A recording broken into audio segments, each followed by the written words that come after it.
Halo, selamat sore semua buat teman-teman semua. Halo, apa kabar? Selamat sore, Bang Jo. Dan ada Randy Chandradinata, ada Peter Chris, dan sore hari ini ada Pastor Michael Chris Dion. Woi, di Selasa Berbagi. Ya, wah, luar biasa sekali ya. Biasanya kalau kita ngelihat Pastor Chris Dion ini, kalau nggak di sepeda ya di altar. Tapi altar untuk dipersembahkan gitu maksudnya. Tapi beliau tidak pernah membawa sepedanya ke altar. Jangan. Aduh, jangan. Oke, apa kabar Pastor Michael Chris Dion? I'm doing well. Terima kasih teman-teman. Bagaimana semuanya kabarnya? Baik-baik? Baik pastinya ya. Baik pastinya Tuhan. Ya. Baik, Pastor. Ya, dan seperti biasa kita Selasa Berbagi ini mau ingetin kamu semua juga untuk saatnya kita selalu punya mindset untuk berbagi untuk sesama kita, berbagi hidup untuk orang-orang yang ada dekat sekitar kita. Karena seringkali juga kita berpikir ya, kalau kita mau nolongin orang, kita harus nolongin siapa? Atau kalau kita mau menjangkau, kita mau nyebarin Injil, kita harus ngomong sama siapa? Seringkali kita lupa bahwa ternyata untuk menjangkau itu nggak harus jauh-jauh. Kadang-kadang orang yang paling dekat aja seringkali kita belum cerita tentang Injil itu sendiri. Atau belum pernah memberikan pertolongan malah sama orang-orang yang mungkin membutuhkan di sekitar kamu. So, Selasa Berbagi ini mau ingetin kamu semua untuk yuk mulai buka mata kamu, buka hati kamu untuk kita sama-sama bagi hidup untuk orang-orang yang ada di sekitar kamu. Tapi yang pasti juga di acara Selasa Berbagi ini kita juga mau ingetin kamu untuk saatnya yuk kita sama-sama juga berbagi untuk kita mendukung apa yang dilakukan oleh Pijar TV. Karena dari setiap donasi yang teman-teman berikan Pijar TV, setiap donasi itu akan digunakan untuk membantu penayangan Pijar TV di satelit yang menjangkau ke area-area terpencil di Indonesia. Oleh karena itu teman-teman, Bapak Ibu Saudara sekalian yang nonton acara ini, silakan ada nomor rekening yang ada di layar saat ini, yaitu di BCA 505582121 atas nama Yayasan Pelayanan Indonesia. Itu bisa digunakan untuk kita bisa sama-sama berdonasi, membantu dan mendukung apa yang dilakukan oleh Pijar TV.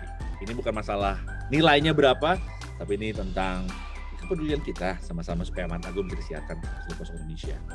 Nah, Pijar TV sendiri bisa disaksikan di Transvision di channel 778 dan juga kamu bisa menyaksikan selama 24 jam lewat live streamingnya di website kami di www.pijar.tv. Nah, mungkin selama acara ini berlangsung mungkin kamu punya pertanyaan atau mungkin komentar, saran ataupun doa, silakan. Ada nomor tim respon kami yaitu di 0813-8700-7055 yang bisa kamu pakai untuk kamu bisa kirimkan setiap permohonan doa, komentar ataupun saran atau mungkin pertanyaan yang kamu ingin ajukan sesuai dengan tema kita pada hari ini, silahkan juga boleh.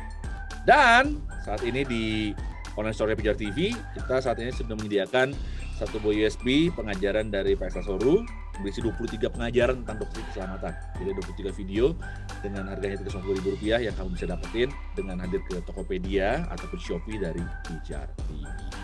Alright. Oke, kalau gitu kita langsung saja sore hari ini karena sudah kedatangan tamu Pastor Michael Chris Dion ini dari Surabaya, jadi siapa tahu yang nonton acara ini. Tapi saya agak ragu sih ya, kalau orang belum tahu sosok ini,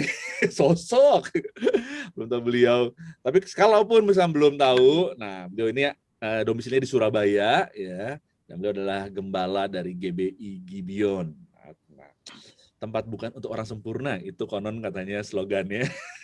Itu quote-nya keren tuh, quote di belakangnya. Pastor Mike itu keren itu. Hashtag buos itu, buos. Keren. Oh yang di atas ya? We need to hear the gospel every day because we are itu. We need to hear the gospel every day. Karena kita punya kecenderungan lupa sama Injil. Mantap. Oke, Pastor Mike. So, ya hari ini kita mau bahas nih Pastor Mike tentang keselamatan. Jawabannya bisa beli yang itu tuh Esra Soru itu 23. Oke, selesai hari ini kalau gitu ya. Nggak perlu ngobrol lagi, bro. Rap. Enggak. Kalian terlalu cepat nyadarnya. Sebenarnya tuh acara ini ada memang untuk diarahkan ke sana. Iya. Tapi gue belum pernah lo ngobrol sama Pak Esra. Oh, mau? Boleh. Oke, bagus. Kebetulan ada teman-teman Pijar TV di sini, jadi nanti langsung didengar langsung diagendakan langsung. Waktu itu tuh Pastor Michael belum pernah belum pernah di-PR sama siapa ya? Belum pernah ya? Jangan debat lo ya tapi. Nggak ada debat-debatan. Oke. Pernah, Pastor Mike pernah sama siapa? Pernah. Ya, minimal sama kita. Nah, temanya adalah keselamatan. Keselamatan itu apakah diberitakan atau diselamatkan? Nah, keselamatan diberitakan atau ditentukan. Nah, kenapa hal ini ada? Karena ada sebagian orang yang berpikir bahwa, bukan firman Tuhan bilang bahwa keselamatan itu kita sebetulnya bukan kita yang menentukan, tapi Tuhan yang telah menentukan kita untuk menjadi anaknya. Artinya kita sebenarnya sudah ditentukan dari semula, toh. Tapi ada juga yang bilang, sebagian orang bilang, saya adalah golongan orang yang percaya bahwa keselamatan itu ketika saya harus dengar dan saya mengambil keputusan untuk saya selamatkan ataupun tidak menerima keselamatan itu. Nah, ini yang kita mau bahas hari ini. Dan kalau kamu punya komentar selama mendengar pembicaraan kita, perbincangan kita, silakan bisa kirimkan melalui tombol komentar ya di Facebook ataupun YouTube kamu nanti ya. Nah, kalau di Facebook silakan, lagi nonton di Facebooknya, langsung aja lihat di Facebook komen kamu dan kamu bisa tanyakan di situ. Oke, Pastor Mike dulu deh. Pastor Mike, dari pandangan Pastor Mike sendiri, sebetulnya kenapa ada dua pandangan ini, ada dualisme ini sebenarnya dari Pastor Mike sendiri? Iya, karena memang dua-dua berdasarkan ayat Alkitab ya, kalau saya bisa bilang ya. Jadi dua-duanya disebutkan oleh ayat Alkitab bagaimana, kayak misalnya kita baca Efesus 1, bagaimana sebelum dunia dijadikan kamu sudah ditentukan, kamu sudah dipilih. Kemudian di Roma 8 dikatakan bahwa barang siapa yang dipilihnya, ditentukan untuk dipilih, dipanggil, dipilih, dibenarkan, dan akan pasti dimuliakan. Itu kan bicara tentang semua, ngomongin tentang the sovereignty of God, kedaulatan Allah yang ada di luar ruang dan waktu. Tetapi pada saat yang sama, firman Tuhan juga bilang apa? Amanat agung, kata-kata Yesus yang terakhir ya, pergilah jadikanlah semua bangsa muridku, ya kan. Terus kemudian ada ayat-ayat yang berbicara bahwa bagaimana mereka bisa percaya kalau mereka tidak mendengar, dan bagaimana mereka mendengar kalau tidak ada yang memberitakan. Betapa indahnya ya orang yang membawa kabar baik. Itu merupakan perintah Tuhan, dan itu semua ada di Alkitab. Dan saya rasa dua-duanya merupakan sebuah kebenaran yang kita tidak bisa mengambil satu dan melepaskan yang lain. Dan sebenarnya musuh Injil itu adalah keekstriman dari salah satu spektrum ini. Sebenarnya itu. Kalau misalnya, ini kan sama semua, ini tensionnya sama. Apakah kamu melakukan keperbuatan baik itu kamu diselamatkan, atau karena anugerah. Tetapi kalau karena anugerah berarti kita bisa dosa. Nah, kan gitu kan. Terus, ini sama, ini semua sama, mirip banget. Padahal kan ini semua bicara bahwa kamu diselamatkan karena kasih karunia oleh iman. Kemudian yang satunya, kamu juga disuruh, bahkan kejarlah, tambahkan, bertekunlah, kan gitu kan. Jadi itu kata-kata firman semua. Jadi nggak bisa kita ambil satu kemudian lepaskan yang lain, terus kemudian kita ambil satu yang ini, oh ini berarti enggak. Justru malah kita harus melihatnya dengan sebuah spektrum yang sehat. Dua-duanya ini memang perlu dan tidak bisa diperangkan. Nah, ini yang problem. Kalau kita memerangkan satu dengan yang lain, gitu. Jadi dengan kata lain, menurut Pastor Mike, sebetulnya ini nggak bertentangan dua ayat ini. Walaupun cara pandangnya sepertinya kok ini ada satu ditentukan dan satu lagi ada kehendak Allah di dalamnya gitu loh. Ya, kelihatannya bertentangan, tetapi sebenarnya tidak bertentangan sama sekali. Kalau menurut saya tidak bertentangan, karena begini, kita bisa lihatnya. Saya mungkin yang lain deh, jangan saya terus ngomong ya. Apa kan Pastor Mike dulu. Gimana Pastor Mike dulu? Kita mau udah sering Pastor. Kita reguleran di sini. Reguleran, lu kira tarif? Kita penghuni tetap lah, jadi ya malah udah bosan orang dengar kita. Jadi penampakan tetap ya, sosok-sosok tetap. Tapi kan gini, kalau kita ngomongin tentang kedaulatan Tuhan, penentuan Tuhan, sebenarnya kita juga nggak bisa tahu siapa yang ditentukan Tuhan untuk diselamatkan. Ini kan kita bicara tentang sudut pandang Tuhan dan sudut pandang manusia. How can you know? Tanggung jawab kita bukan untuk menentukan ini dipanggil, ini ditentukan untuk diselamatkan nggak ya? Ini diselamatkan, itu bukan urusan kita, itu urusannya Tuhan.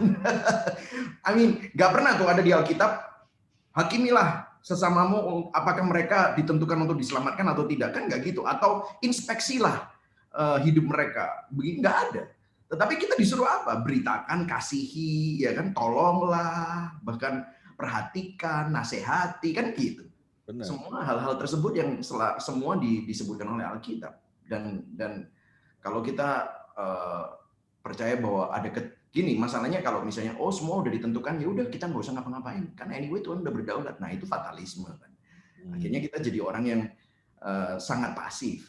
Dan kemudian semuanya karena kedaulatan Tuhan, lu nggak kayak gitu. Ya. Karena kalau ada Roh Kudus di dalam hidup kita, kita pasti kayak misalnya kan kita selalu dengar ilustrasi gimana kalau lu suka bakmi enak, pasti lu cerita-cerita betapa enaknya tuh bakmi kan. Apalagi tentang keselamatan, bagaimana Tuhan menyelamatkan kita dan Tuhan memberikan anugerah. Gue ini orang berdosa, men.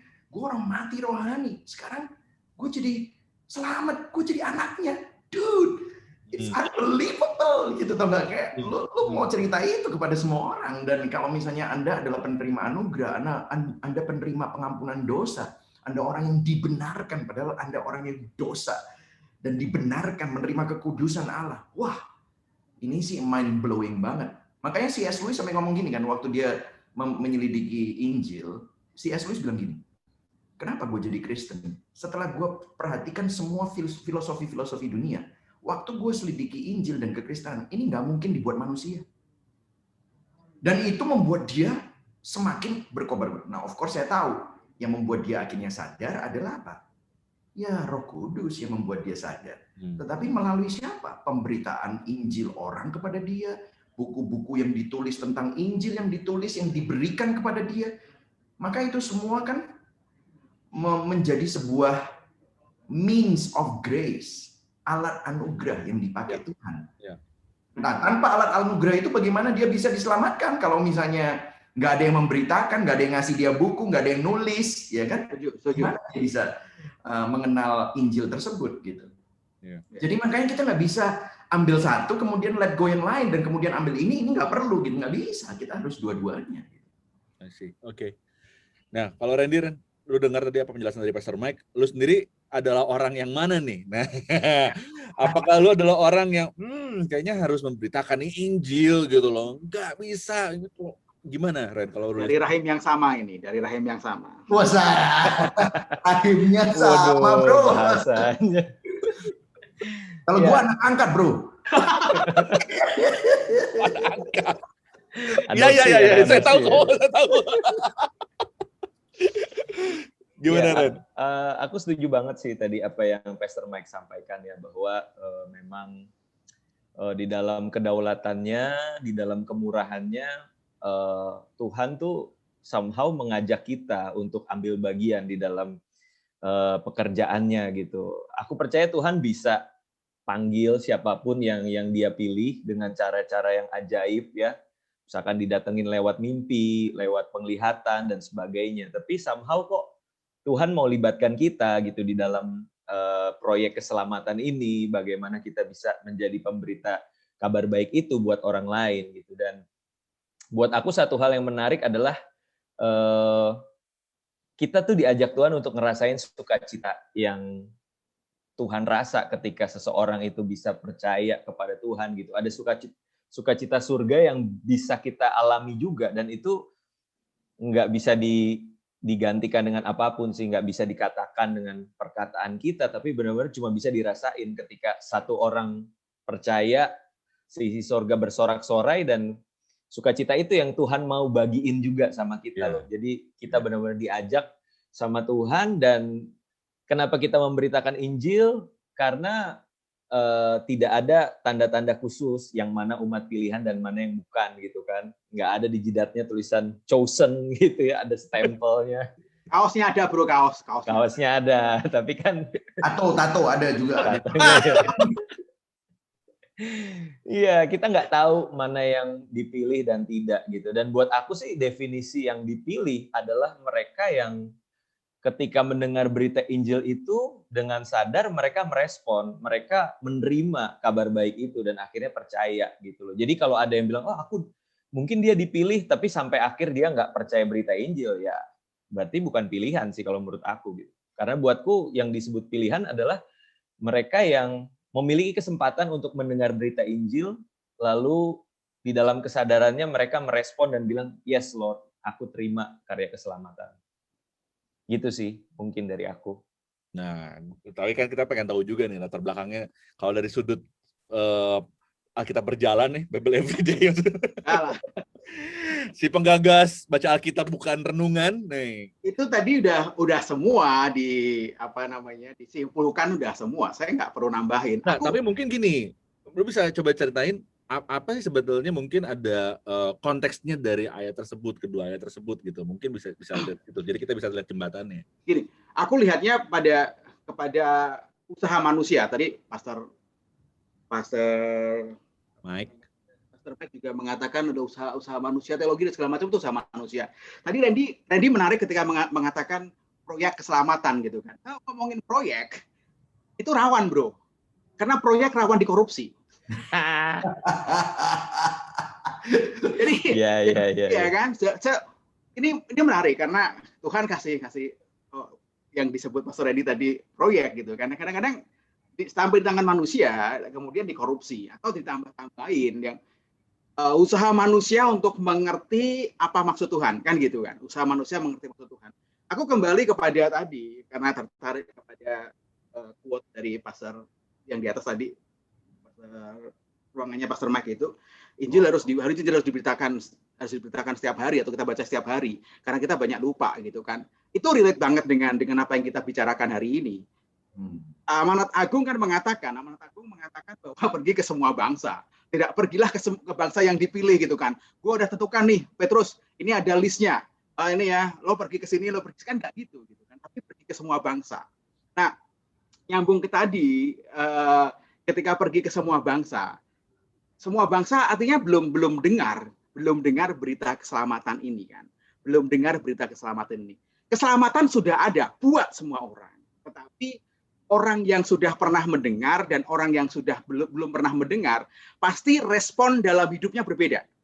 Katakanlah 1945 ketika Soekarno memproklamasikan kemerdekaan Indonesia, nggak banyak orang yang mendengar. Mereka perlu radio kan, sehingga respon dunia berbeda ketika melihat Indonesia.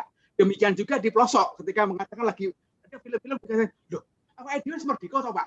Oh, merdeka kok sebenarnya. Nah, itu keren gitu kan, karena merdeka itu bukan berarti saat itu kan kita anggap merdeka bukan berarti lo terus bebas dari macul dan kemudian ongkang-ongkang kaki. Itu relate gitu kan. Jadi berita tapi mereka kan sukacitanya ada.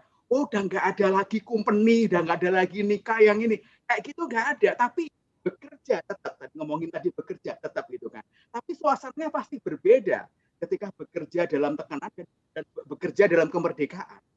Nah, itu. Nah, dalam usaha para rasul tadi mengemukakan kepada konstituen atau pendengarnya pada saat itu, dia akan menggunakan narasi-narasi yang bisa dimengerti oleh mereka. Hanya karena kita bukan pendengar utamanya, nah ini kadang-kadang seperti Pastor Mike tadi, kita ngambil ekstrim kanan dan ngambil ekstrim kiri, karena kita tidak ada di saat itu ketika ketegangan itu terjadi. Ketika Paulus mengatakan di Efesus bahwa kalian adalah orang yang terpilih.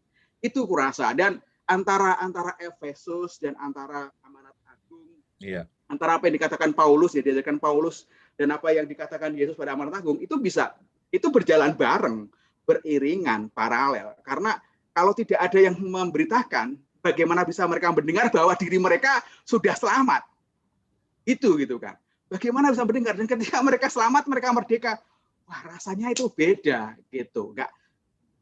Itulah kurasa. Karena tadi menarik karena proyek keselamatan ini banyak dikorupsi oleh orang-orang itu. Iya, jangan proyek keselamatan. Injil aja bisa ditambah-tambah kan? Ya, itu ya. Itu dia permasalahan. Nah, kita juga mau ngejawab juga pertanyaan-pertanyaan. Karena Selasa Berbagi ini sebetulnya ada berasal dari semua pertanyaan-pertanyaan yang teman-teman menyaksikan acara ini dan mengirimkan pertanyaan ke tim respon kita, dan kita mencoba untuk menjawabnya. Gue boleh komen sedikit nggak? Oh ya, silakan Pastor. Untuk mengkonfirmasi kedua jawaban tadi. Dari jawaban tadi, which is bagus banget. Gue baru ingat sebuah ayat yang sebenarnya ini gue baru keinget waktu si Chris ceritain tentang proklamasi kemerdekaan. Ya. Gue boleh share ya ayatnya, dan gue boleh share nggak untuk showing it di screen atau gimana? Apa nggak usah? Boleh. Langsung atau aja. Lu bisa langsung aja. Screen. Langsung aja. Oke, siap. Nah ini dia. Kisah Para Rasul 13, ya, Acts 13, 47, ayat 47 sampai ayat 49. Ini keren banget. Soalnya dua-duanya yang menjadi diskusi kita ada di situ. Sebab inilah yang diperintahkan kepada kami. Aku telah menentukan engkau menjadi terang bagi bangsa-bangsa yang tidak mengenal Allah, supaya engkau membawa keselamatan sampai ujung bumi. Jadi di sini ada dua fold perkataan, bahwa siapa yang menentukan. Sebab inilah yang diperintahkan kepada kami. Yang memerintahkan kan Allah. Aku telah menentukan engkau. Engkau ini siapa? Ini adalah Rasul Paulus. Menjadi terang bagi bangsa-bangsa yang tidak mengenal Allah, supaya engkau membawa keselamatan sampai ke ujung bumi. Ya. Jadi ternyata yang disuruh memberitakan siapa? Paulus dan rasul-rasul dan orang-orang percaya. Terus kemudian gini, ayat 48. Oh, ini gila banget. Ini di Alkitab nih. Mendengar itu bergembiralah semua orang yang tidak mengenal Allah dan mereka memuliakan firman Tuhan. Dan semua orang yang ditentukan Allah untuk hidup yang kekal menjadi percaya. Lalu firman Tuhan disiarkan di seluruh daerah itu. Gila, men. Ini dua-duanya ada di sini, bro. Ngerti gak sih? Jadi ini dua-duanya. Jadi Allah yang menentukan sang pemberita untuk memberitakan. Kemudian orang yang mendengar merespon karena apa? Karya Allah juga. Semua orang yang ditentukan Allah untuk hidup yang kekal menjadi percaya. Ini bukan kebetulan ditulis di sini oleh Lukas, ya, penulis dari Kisah Para Rasul. Karena ini menunjukkan bahwa kita tidak bisa mengambil kedua spektrum tersebut tanpa melihat konsekuensinya. Kalau kita mengambil satu terus mengambil ke konsekuensinya, nanti kalau misalnya kita cuma hanya memberitakan, kemudian orang bertobat, nanti kita bisa bermegah. Itu gue yang beritain. Gue tuh yang selamatin dia. Lu siapa, bro? Gitu, tau nggak? Ya kan? Nanti bisa gitu. Tapi yang satunya yang ngambil, kan semua udah ditentukan. Ya nggak usah lah. Anyway, Tuhan bisa lakuin, ya udah gue suka-suka gue aja gitu. Jadi akhirnya konsekuensi dan implikasi dari keduanya itu tidak doksologi. Doksologinya kacau. Yang satu doksologinya untuk dirinya, yang satu Allah tidak dimuliakan melalui kehidupannya dia. Nggak ada doksologi dalam hidup dia, karena dia seenaknya hidupnya. Gitu. Jadi secara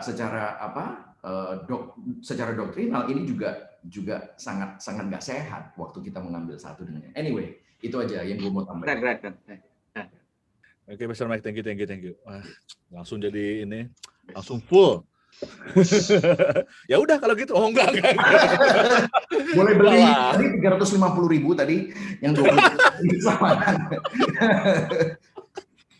Oke, nah tadi aku juga bilang tadi semua apa yang dibahas di Selasa Berbagi ini kan berasal dari pertanyaan-pertanyaan yang muncul ya dari para pemirsa Pijar TV. Makanya para pemirsa Pijar TV yang nonton acara ini silahkan bisa kirimkan melalui WhatsApp kita untuk kalau kamu tanya pertanyaan kamu bisa tanya langsung lewat tim respon kita. Salah satunya adalah ini. Ada pertanyaan, selamat sore, Shalom, mau tanya, apakah orang yang melanggar perintah Allah bisa dijamin memperoleh keselamatan di dalam iman pada Yesus Kristus? Sekalipun sudah 10 tahun menjadi orang percaya, tapi masih banyak dosa dan kelemahan, baik yang disengaja maupun tidak disengaja. Jadi saya pengen tahu nih, penjelasan tentang Ibrani 10 ayat 26. Tentang Ibrani 10 ayat 26. Apakah betul tidak ada harapan keselamatan bagi orang yang sudah tahu kebenaran, tapi berdosa lagi? Randy bisa ini dulu, Ren? Share dulu, Ren. Kalau menurutku sih itu balik lagi ya, kita harus tahu dulu makna pertobatan itu apa gitu kan. Pertobatan adalah ketika kita memutuskan untuk meninggalkan jalan yang jahat dan kita berbalik kepada Tuhan, kayak gitu. Kalau misalkan udah belasan puluhan tahun jadi Kristen, tapi masih dengan sengaja berbuat dosa, artinya dia belum bertobat dong, kayak gitu. Ya, jadi memang harus dibedakan antara jatuh ke dalam dosa dan tinggal di dalam dosa gitu. Di dalam perjalanannya sebagai seorang percaya, sebagai orang yang telah bertobat, menerima Yesus sebagai Tuhan dan Juru Selamat, itu bukan artinya tidak bisa berbuat dosa gitu loh. Dia bisa tidak berbuat dosa gitu, tapi somehow ya bisa aja jatuh lagi gitu kan di dalam perjalanannya. Nah, jadi buat aku sih selalu ada pengampunan bagi mereka yang di dalam perjalanannya jatuh ke dalam dosa. Tapi buat mereka yang mengaku diri percaya lalu tetap tinggal di dalam dosa, yang jadi pertanyaan apakah sudah bertobat dari kehidupannya kayak gitu kan. Dan itu kan bisa masuk kategorinya adalah menyia-nyiakan kasih karunia, menyalahgunakan kasih karunia itu ya, yang mungkin dikatakan sebagai hyper grace adalah ketika dia merasa, oh ya kan Yesus udah mati buat segala dosa dan pelanggaranku, jadi ya udah bikin dosa aja, nanti kan juga diampunin, kayak gitu. Jadi aku pikir sih kita jangan terintimidasi ya, maksudnya sebagai anak-anak Tuhan. Kalau Pastor Mike bilang Gibeon Church bukan tempat untuk orang yang sempurna gitu ya. Kita masih berobat jalan, kita masih dalam progressive sanctification ya kan, di dalam perjalanan kita. Dan aku percaya kok Tuhan tahu isi hati kita dan pergumulan kita gitu, dan Dia nggak pernah memandang hina itu semua kayak gitu. Jadi ya tetap semangat. Oke, Pastor Mike, mungkin Pastor Mike punya pendapat, karena Ibrani 10:26 ini kan nerangin tentang sebab jika kita sengaja berbuat dosa sesudah memperoleh pengetahuan tentang kebenaran, maka tidak ada lagi korban untuk menghapus dosa itu. Nah, ini kan yang jadi sorotannya ya. Sebab jika dengan sengaja kita tetap berbuat dosa sesudah mendapatkan pengetahuan tentang kebenaran, maka tidak lagi korban untuk menghapus dosa itu. Nah, gimana pendapat Pastor Mike?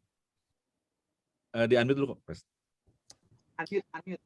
Yes, kalau kita baca ayat tersebut, itu kita harus bacanya nggak bisa cuma satu ayat. Waktu kita baca ayat tersebut, kita harus lihat satu perikop, kemudian perikop sesudahnya dan sebelumnya. Nah, kalau kita lihat ini di Ibrani 10 ayat 26. Kemudian apa yang terjadi di Ibrani 11 adalah pahlawan-pahlawan iman. Kalau kita lihat pahlawan-pahlawan iman ini sebenarnya adalah contoh dari Ibrani 10 yang dijelaskan. Kemudian kalau kita baca di Ibrani 11, lihat pahlawan-pahlawan iman ini. Disebut di sana siapa saja? Abraham, Nuh, ada Rahab segala, ada Ruth, ya kan? Ada Musa dan yang lain-lain. Nah, kalau kita lihat mereka adalah orang-orang yang nggak sempurna. Nah, yang menarik adalah Alkitab dalam narasinya itu selalu jujur. Jujur dalam menulis segala sesuatu.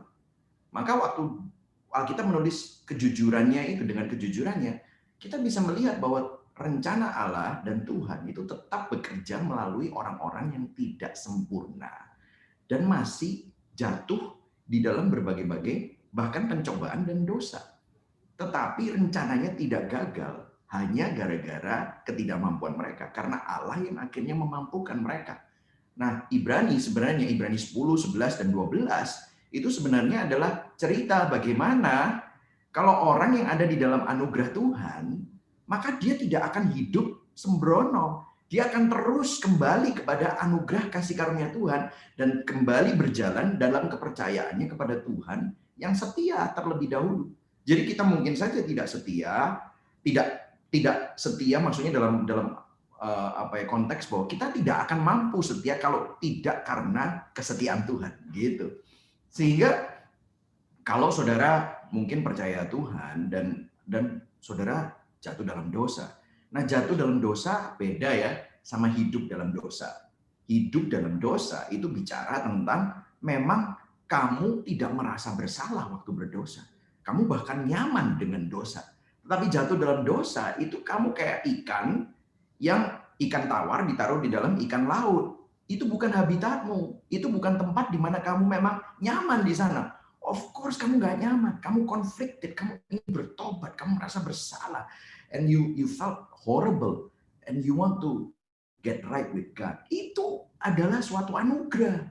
Kok bisa kita merasa seperti itu? Tetapi kalau kita malah sengaja seperti seorang pengacara cari loophole, gue bisa dosa anyway, gue bisa minta ampun, no problem bro, yuk kita ngapa-ngapain yuk gitu.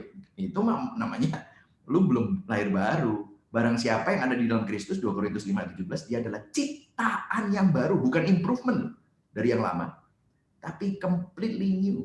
Itu sama dengan Yeskiel 36 ayat 26, aku akan memberikan hati yang baru, aku akan mengubah hati yang keras menjadi hati yang taat. Jadi ada keinginan untuk taat. Nah, kalau Anda masih jatuh bangun, mungkin yang dibutuhkan adalah ini nih, ingatkan dirimu akan Injil, ya kan? Kemudian kamu mungkin perlu orang-orang yang habitatmu itu mungkin salah. Kamu mungkin mengelilingi dirimu dengan orang-orang yang nggak benar sehingga kamu tergoda terus, gitu ya. Atau kalau enggak, kamu mungkin membutuhkan sebuah counsel yang lebih sehat dalam hidupmu. Kamu mungkin perlu baca firman, perlu sering bergaul sama Chris gitu ya, ngobrol-ngobrol. Itu aja deh. Ya, makanya kan. Chris tuh, gimana Om Chris? Ya, aku gini, kalau Om Pastor Mike tadi lihat dipanggil Om gila tuh. Gara ini Jo panggil Om gitu kayak ponakan gua aja dia. Ini karena lihat ayat ya, kita lihat ayat ya, kita lihat ayat karena ini menarik. Jadi mari kita baca gitu kan, tidak semua tapi dari 25. Janganlah menjauhkan diri dari pertemuan-pertemuan ibadah gitu yang dibiasakan seperti dibiasakan orang-orang. Sebab jika kita berbuat sengaja, ini ayat kita, berbuat dosa sudah mulai pengetahuan tentang kebenaran, maka tidak ada lagi korban untuk menghapus dosa. Kemudian tambah lagi di bawahnya itu yang ngeri. 28 lompat lah ya. Jika ada yang menolak hukum Musa, ia dihukum mati tanpa belas kasihan atas keterangan 2 atau 3 orang. Betapa lebih beratnya hukuman yang harus dijatuhkan atas dia yang menginjak-injak anak Allah, yang menganggap najis darah perjanjian manusia, dan yang menghina roh kasih karunia. Artinya dia menolak keselamatan itu dalam konteks ayat ini sudah apa itu? Dia tadi tidak hanya gini. Ketika aku mengambil tadi ilustrasi ikan air tawar dimasukkan kepada air asin dan laut, ini ada tupang ya kan. kepada air laut, naturally dia pasti akan megap-megap dan pengen lari. Tetapi kadang-kadang karena kita hidup di masa imajinasi, ikan tersebut bermutasi ya kan. Bermutasi menjadi nyaman di air asin. Dan akhirnya dia nyaman gitu kan. Dan dia nggak butuh lagi air tawar lagi itu. Dia menjadi pribadi yang berbeda dari yang seharusnya dia ditentukan tadi ya, jadi kisah para rasul tadi ya, ditentukan menjadi orang-orang kekal dalam menerima keselamatan tadi. Dia menolaknya. Ini yang dikatakan ayat ini. Jadi ini udah berat banget. Dia udah tahu tentang keselamatan, dia nggak menerimanya, bahkan dianggap lagi diterangkan ayat ini adalah menginjak-injak anak Allah dan menajiskan korban darah perjanjian. Lah, kalau dia menajiskan korban darah perjanjian, dihubungkan dengan ayat tadi, ya dia tidak menganggap bahwa meskipun dia diberikan korban penebusan, makanya tidak ada lagi korban buat dia, karena darah yang dicurahkan nggak dianggap lagi buat dia untuk diselamatkan. Ayat ini pengertiannya begitu, dia menolak untuk diselamatkan. Bukan berarti Tuhan nggak mau menyelamatkan dia menolak untuk diselamatkan. Gue udah nyaman di sini bro, air asin nggak apa-apa bro, gue jadi ikan cupang air asin pertama kali, gitu katanya. Kira-kira demikian gitu kan. Ya, terima kasih. Tadi Departemen Percupangan sudah memberikan jawaban. Tapi kayaknya Pastor Michael kayaknya mau ngasih pendapat kayaknya Pastor Michael. Ya, setuju dengan ikan cupang nggak apa-apa Pastor. Kayak begitu langsung. Enggak. Ayat tersebut memang bagus banget ya, karena di akhirnya di ayat 34-nya dikatakan bahwa diceritakan bahwa kamu itu nggak kayak gitu, sebab kamu tahu bahwa kamu memiliki harta yang lebih baik dan yang lebih menetap sifatnya. Jadi bisa gini loh, kayak cerita gini. Kalau lu tuh sampai menolak, which is dalam tanda kutip, kalau kamu itu mestinya sudah menerima, mestinya kamu nggak akan hidup seperti ini lagi. Jadi penulis Ibrani, which is kan nggak ada yang tahu penulis Ibrani siapa, konon bisa saja Paulus kepada orang-orang Yahudi, Judaizer yang sedang bergumul dengan tradisinya. Ya, jadi kemungkinan bicara tentang ngomongin tentang ini bisa saja dia memakai sebuah cara kalimat yang hiperbola. Jadi kalau kamu sampai berbuat seperti ini, ada kemungkinan kamu ini nggak selamat dari pertama, gitu. Dia maunya ngomong gitu. Terus karena di akhirnya dia tiba-tiba berubah tone-nya. Waktu ayat 35, 33, 34, 35, dia katakan memang kamu telah turut mengambil bagian dalam penderitaan orang-orang hukuman. Dan ketika harta kamu dirampas, kamu menerima hal itu dengan sukacita. Sebab kamu tahu bahwa kamu memiliki harta yang lebih baik dan yang lebih menetap sifatnya. Jadi bicara tentang apa? Keselamatan yang tadi. Sebab itu jangan kamu melepaskan kepercayaanmu. Itu maksudnya. Jadi kayak dia membandingkan kontras gitu. Jadi at the end, terus kemudian dia mengambil apa? Mengambil contoh orang-orang pahlawan-pahlawan iman di Ibrani 11. Kemudian di Ibrani 12, marilah kita melakukannya dengan apa? Mata yang tertuju kepada Kristus. Ya, nanti ini ayat ini tadi untuk kembali kepada Injil, kepada Kristus, supaya kamu jangan sampai hidup seperti yang kamu takutkan itu, yang tadi itu, yang di Ibrani 10 ayat 26 tadi itu. Nggak mungkin lah kamu kalau hidup di dalam anugerah Tuhan, kamu pasti akan hidup tidak terus dalam dosa. Itu yang mau disampaikan. Kalau dibaca seluruhnya, tone-nya seperti itu. Oke. Ya, ya. Aku makin yakin loh itu kata-kata quote itu sengaja digantung pas acara ini doang sih. Enggak, bro. Seluruhnya bisa menjadi kesaksian. Iya. Itu predestinasi itu. Digantung di situ. Ya, itu sudah kena kalah ya. Ya. Nah, ada pertanyaan lagi nih. Kak, gimana kalau saya nih adalah orang yang aktif dan melayani di gereja yang pendetanya percaya bahwa keselamatan itu dipredestinasikan atau ditentukan sebelumnya, sehingga gerejaku nggak aktif menginjil. Lebih banyak sibuk dengan program-program yang entertain jemaat secara eksklusif. Pertanyaannya, haruskah aku ambil langkah keluar dari komunitas ini, atau aku sebenarnya ada harapan untuk buat perubahan? Randy dulu deh, Ren. Dari nanti Pastor Mike. Ya, yang nanya aktif ya di dalam pelayanan juga ya. Iya. Artinya dia punya privilege lebih daripada sekedar jemaat dan dia bisa bersuara kayak gitu kan. Dalam arti gini, apakah si Pak Gembala dari gereja tersebut memang secara ekstrim berkata kita tidak perlu menginjil lagi karena semua sudah selamat gitu kan, sudah ditentukan untuk selamat. Wah, kalau itu udah ngaco sih. Gitu kan.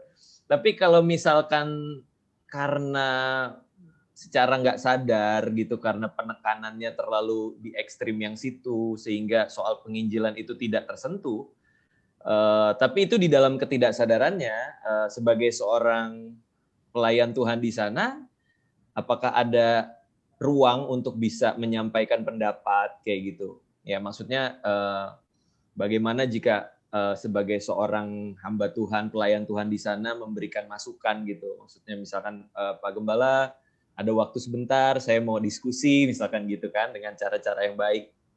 Kasih tahu pandangan kita seperti apa gitu loh, sehingga aku percaya sih jadi lebih lengkap ya, karena tadi soal pemilihan tadi kita udah jelasin dari awal, itu bukan artinya tidak perlu melakukan amanat agung gitu. Cuma seringkali lupa gitu, seringkali nggak sadar terlalu nyaman dengan eksklusif tadi, keeksklusifan ya kan, cuma buat kalangan kita sendiri aja kayak gitu kan. Jadi nggak ada salahnya untuk diajak bicara baik-baik, jangan langsung keluar gitu aja, tapi coba usahakan dulu gitu kan. Tapi kalau ternyata Pak Gembalanya bilang, enggak, memang nggak perlu menginjil, kan sudah. Nah, itu baru panggil Pastor Mike untuk di konseling. Panggil Pak Esra Soru aja. Waduh. Itu dari aku ya. Iya nih, aduh, gimana? Satu soko guru silakan.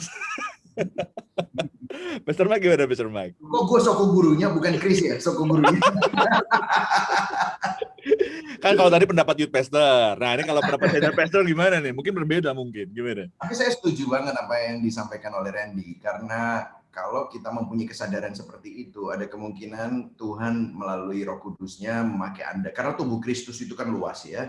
Jadi kadang-kadang ada yang melakukan sesuatu karena memang dia tidak sadar dan mungkin terlalu fokus sehingga tidak holistik, maka mungkin Anda sebagai kaum muda atau mungkin seorang aktivis di sana yang memiliki keresahan seperti itu, saya rasa itu keresahan yang valid.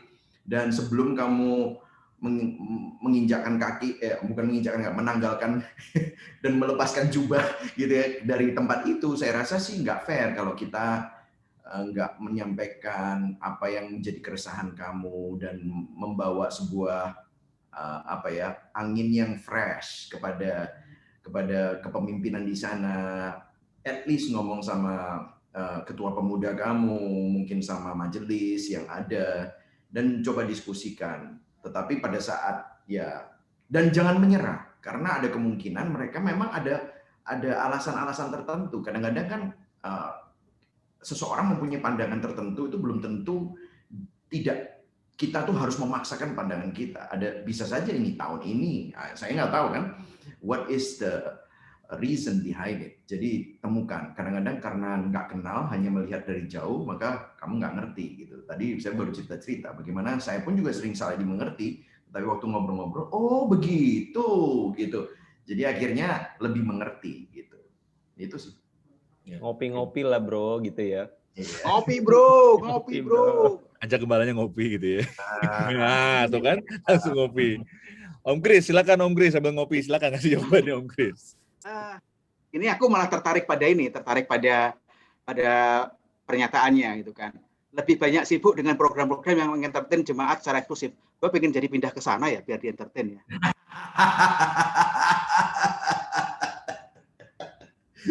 Ya kan? Emang di tempatnya Mas Kris kurang. Saya kan jemaat, jadi saya komentar saya adalah komentar jemaat kan gitu kan. Tapi gini, saya setuju dengan Pastor Mac yang terakhir tadi bahwa stay, atau Pastor Randy juga bilang stay.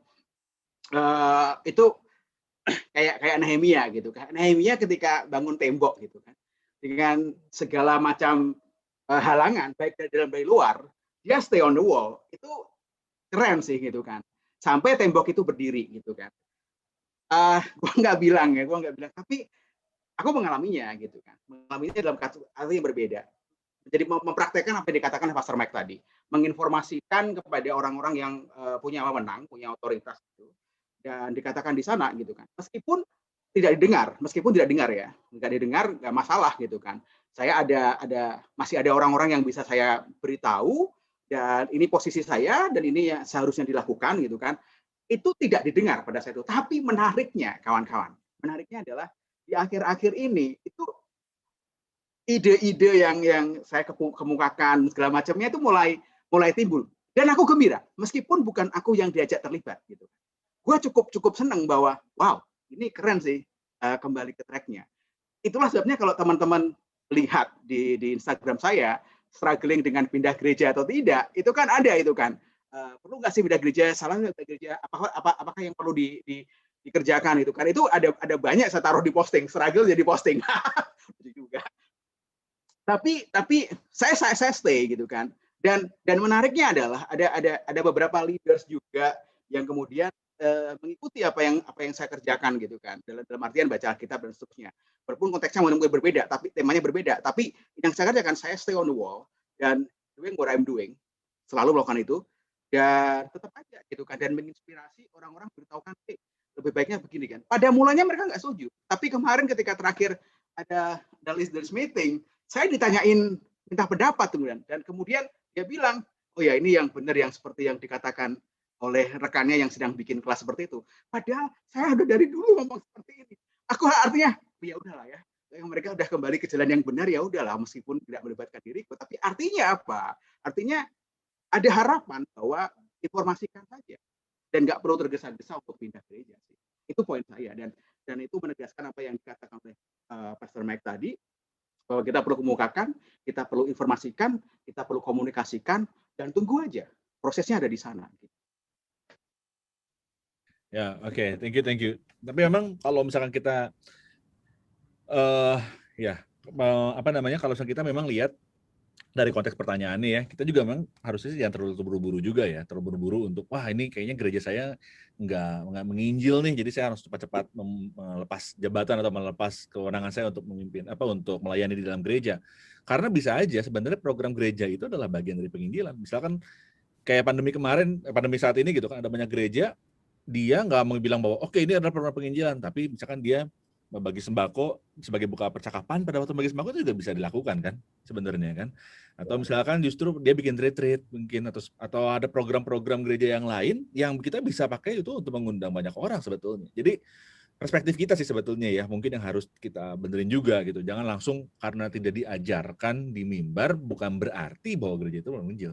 Jadi ya likewise aku pikir ngobrol itu penting ya, Pastor Mike ya. Ngobrol sama gembala itu penting, ngobrol sama orang-orang yang berwenang seperti tadi Pastor Kris juga cerita tadi, itu adalah bagian yang penting juga. Saya suka banget yang disampaikan oleh Kris, karena dia bilang bahwa akhirnya ide yang dia sampaikan itu ternyata dijalankan meskipun mungkin dia tidak menjadi bagian darinya. Itu kan artinya keresahan yang kamu rasakan, yang Kris rasakan itu adalah dari Tuhan, kan? Dan akhirnya Roh Kudus yang sama yang tinggal di dalam saya, di dalam Chris, di dalam siapapun yang menjadi gembala sidang, itu kan sama. Kalau Roh Kudus itu memberikan keresahan kepada beberapa orang, akhirnya dia akan bicara kepada beberapa orang tersebut. Dan akhirnya terjadi, dan akhirnya bukan siapa yang mendapatkan kredit kan, itu sangat mature menurut saya, dan itu menjadi sebuah testimoni. Nanti kalau Anda yang bertanya ini, tiba-tiba terjadi penginjilan setelah kamu mungkin ngomong berkali-kali, tapi mungkin nggak didengar, tetapi kemudian setelah 2 tahun kamu udah nggak ngomong, tiba-tiba terjadi penginjilan, dan mungkin kamu diajak bergabung, my prayer is answered, Tapi kan itu terjadi bukan karena your prayer, tetapi karena Roh Kudus yang ada di dalam kamu mendorong, dan Roh Kudus itu akhirnya juga mendorong gembala sidangnya, gitu. Iya, oke, that's good. Nah, ini ada satu pertanyaan ya. Ini jawab singkat aja ada pertanyaan yang akan saya kasih ini, karena kita kepikir nih untuk bikin topik yang seperti ini, Selasa Berbagi khusus jawab ini, tapi kita kasih teaser singkat aja ya untuk answer this question gitu loh. Ya. Kita tahu pertanyaan ini mungkin cukup kompleks untuk dijawab. Mungkin pertanyaan kurang nyambung, tapi oke, we'll see ya, kita lihat ya. Nah, pertanyaan lagi nih. Beberapa orang percaya bahwa orang Kristen yang real harus bisa bahasa roh. Realitanya, iman mereka disambung-sambungin dengan kemampuan mempraktekkan karunia berbahasa roh. Biasanya ontek perkataan Paulus di 1 Korintus 14 ayat 5. Gitu kan. Nah, bukankah ini juga menegaskan bahwa keselamatan cuma buat orang-orang yang bisa berbahasa roh doang? Gimana? Wah. 1 Korintus 14 ayat 5 ya. Bisa dibuka dulu, bro. Kalau menurut saya justru orang yang kepenuhan Roh Kudus itu bukan semata-mata berbahasa roh, tetapi lebih ke arah secara Alkitab itu kan jelas banget Alkitab menjelaskan bahwa sebenarnya yang menjadi utama bukan karunia rohnya, tetapi buah rohnya. Menjadi sebuah bukti itu bukan berbicara dalam bahasa roh tersebut. Nah, kalau yang ini tadi yang 1 Korintus 14 ayat 5, ini kan kita harus lihat konteksnya. 1 Korintus 14 bicara tentang pembangunan jemaat. Bagaimana kalau kamu semua berkata-kata dengan bahasa roh, nggak ada yang bisa dibangun. Tetapi kalau kamu bernubuat, orang yang bernubuat lebih berharga daripada orang-orang yang berkata-kata dalam bahasa roh. Itu maksudnya bukan itu lebih berharga, karunia-karunia roh itu bukan. Tetapi pada saat ada gathering, nanti kamu, ini masalahnya gini loh, kita baca satu ayat tanpa melihat seluruh konteksnya. Benar nggak, Chris ya? Chris bisa menjelaskan tentang hal itu, Pak. Jadi masalahnya kalau itu dipakai sebagai basis sebuah doktrin dan bilang kalau menegaskan keselamatan itu adalah nih buktinya nih orang yang bernubuat lebih berharga nih. Waduh, itu bukan menjadi sebuah pijakan yang kuat ya. Tetapi kita harus melihat Alkitab, makanya ada ilmu namanya teologi sistematika, systematic theology. Kita melihat apa yang Alkitab katakan. Jadi biarlah Alkitab menjelaskan Alkitab. Apa keselamatan itu? Kan kalau misalnya kita ngomongin Filipi 2 ayat 12, kerjakanlah keselamatanmu dengan takut dan gentar gitu ya. Tetapi kemudian Allah lah yang mengerjakan menurut kerelaan hatinya, kemauan dan kemampuan. Berarti kan ini bicara bahwa keselamatan itu dilakukan oleh Allah dan Allah yang mengerjakannya, tetapi kita disuruh mengerjakannya untuk apa? Untuk memuliakan Dia melalui apa? Ada buah-buah roh yang keluar, ada bukti-bukti dari keselamatan tersebut. Kalau karunia, kadang-kadang orang yang berkarunia belum tentu berkarakter. Orang yang berkarunia belum tentu menghasilkan buah roh. Jadi kadang-kadang buah roh itu jauh lebih bukan kadang-kadang, malah buah roh itu jauh lebih berharga daripada karunia-karunia tersebut. Karena banyak orang yang punya karunia kemudian habis itu nilep duit. Ini gue dapat banyak banget nih komplainan seperti itu, sehingga banyak orang yang kecewa juga, akhirnya jadi batu sandungan, ya toh. Kalau nggak berkarunia aja udah kayak gitu jadi batu sandungan, apalagi yang berkarunia gitu kan, malah berbahaya. Justru with great power you have a lot of responsibility, kan, Spider-Man deh jadinya. ya kan itu menurut saya adalah naif kalau kita hanya pakai satu ayat itu untuk menegaskan keselamatan kita. Oke. Thank you Pastor Mike. Oke, gimana? Ya, dan kontekstual katanya Om Chris. Konteksnya apa nih? Tersebut juga tidak bicara soal keselamatan. Paulus sudah sedang menjelaskan kepada jemaat di Korintus tentang keselamatan. Paulus sedang ngomongin soal kehidupan berjemaat itu kan. Makanya di ayat di pasal sebelumnya ngomongin tentang kasih, kemudian juga ngomongin tentang di pasal berikutnya dibicara tentang bagaimana jemaat harus beribadah gitu kan.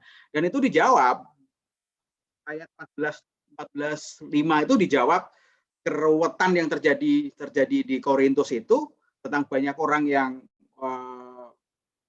nggak tertib dalam ibadahnya. Tadi ada yang ngomong bahasa roh, ada yang ngomong begini, ada yang ngomong gitu. Kemudian Paulus memberikan pernyataan retorik. Jadi bagaimana sekarang? Itu Korintus 14:26. Ini jawabannya beliau, jawabannya Apostol Paulus gitu kan. Dia bilang, bagaimana sekarang, saudara-saudara? Bila kemana kamu berkumpul, hendaklah tiap-tiap orang persembahkan sesuatu. Yang orang bermazmur, yang lain pengajaran, atau pernyataan Allah, atau karunia bahasa roh, atau kan untuk menafsirkan bahasa roh, tetapi semuanya itu harus digunakan untuk membangun dan tertib. Jadi gantian, bukan kemudian ngomong kabeh bahasa roh, kabeh jemaat yang datang yang baru ini pada ngapain ya? Itu karena yang baru datang itu pada bingung. Ini maksudnya Paulus seperti itu. Demikian pula berhubungan dengan bahasa roh ini juga ada yang mengatakan juga bahwa orang yang sudah penuh Roh Kudus atau dibaptis Roh Kudus dia harus berbahasa roh. Padahal bukti-buktinya pun tidak mengatakan demikian saklek seperti ini. Kita bisa baca di seluruh narasi kisah para rasul. Ada yang ditentang-tanganin Paulus berbahasa roh, ada yang ditentang-tanganin rasul tidak berbahasa roh, dan mereka dinyatakan penuh dengan roh. Nah itu harus melihat seluruhnya gitu kan. Ketika berbicara tentang bahasa roh, cari semua di seluruh naratif Alkitab ini, bahasa roh itu apa sih? Apakah berkaitan dengan keselamatan? Nah itu kuncinya di sana gitu. Betul. Lagi pula ya kalau ngomongin tentang naratif, itu kan kalau kisah para rasul itu juga ngomongin tentang naratif dan historis. Apa yang naratif dan historis itu tidak selalu harus preskriptif dan normatif. Jadi yang normal seperti itu dan harus diikuti, tidak selalu seperti itu. Karena kalau tidak, itu kan sama juga historis dan naratif. Lah Abraham juga historis dan naratif. Ishak, Yakub juga begitu. Oh berarti boleh istri 4. Berarti boleh. Satu nggak dapat suruh 4. Aduh. Ya kan repot. Jadi karena kita melihat semua cerita perjanjian lama itu juga naratif dan historis. Apa yang naratif dan historis itu bukan diambil sebagai sesuatu yang normatif, harus diikuti dan preskriptif. Itu obatnya, bukan itu. Tetapi menunjukkan bagaimana kesetiaan Tuhan terhadap rencana penebusannya yang tidak akan gagal melalui orang-orang yang suka gagal. Dan orang-orang yang tidak setia. Itu yang menjadi fokusnya. Nah, waktu baca hal-hal yang kecil-kecil, makanya kita perlu membaca seluruhnya. Tidak bisa ambil satu, terus berdasarkan itu kita buat doktrin. Disitulah terjadi penyelewengan. Korupsi tadi. Hanya dan dibikin project, bener. Ya oke. Semuanya harus tentang konteks lah. Nah, dari tadi ini kita lagi ngobrolin tentang keselamatan diberitakan atau ditentukan. Nah, makanya kita udah hampir 1 jam ngobrolin tentang hal ini. Kita mau coba simpulin apa yang kita udah obrolin. Chris dulu deh, Peter Chris. Apa yang kita obrolin selama 1 jam, apa kira-kira kita bisa simpulin? Saya kembali kepada apa yang saya katakan di awal, nggak usah banyak-banyak. Saya serahkan kepada Pastor Mike untuk bikin conclusion yang ngebom gitu kan, kayak beduk puasa, buka puasa gitu. Jadi keduanya tidak saling bertentangan menurut saya, bahwa keduanya bisa saling melengkapi. Dan dua poros ini tidak harus bertentangan dan bukan memang untuk dipertentangkan sejak semula. Karena dua poros ini dikemukakan oleh para rasul untuk menjelaskan tentang karakter Tuhan sendiri dan bagaimana kita menjelaskan kepada manusia bagaimana dia memahami arti keselamatan dan arti apa yang Tuhan telah kerjakan kepada mereka, bahwa Tuhan itu mengasihi semua orang, bahkan orang yang berdosa, bahkan kemudian Tuhan itu juga sudah tahu sejak semula gitu kan, dia merancangnya, dia ada di luar waktu, dia ngerti. Dan bagi kita ketika memahami berita ini, seharusnya bahwa kita perlu untuk terus memberitakan tentang kabar keselamatan ini. Jika tadi dikatakan ketika orang-orang mendengarnya, ya orang akan bersuka cita dan dia akan hidup dengan bertanggung jawab dengan berita yang dia terima, dengan kasih karunia yang dia miliki. Itu tidak perlu dipertentangkan. Ya. Kalau ada yang mempertentangkan, ada banyak orang ngajak debat, nggak perlu debat, diskusi aja. Diomongkan.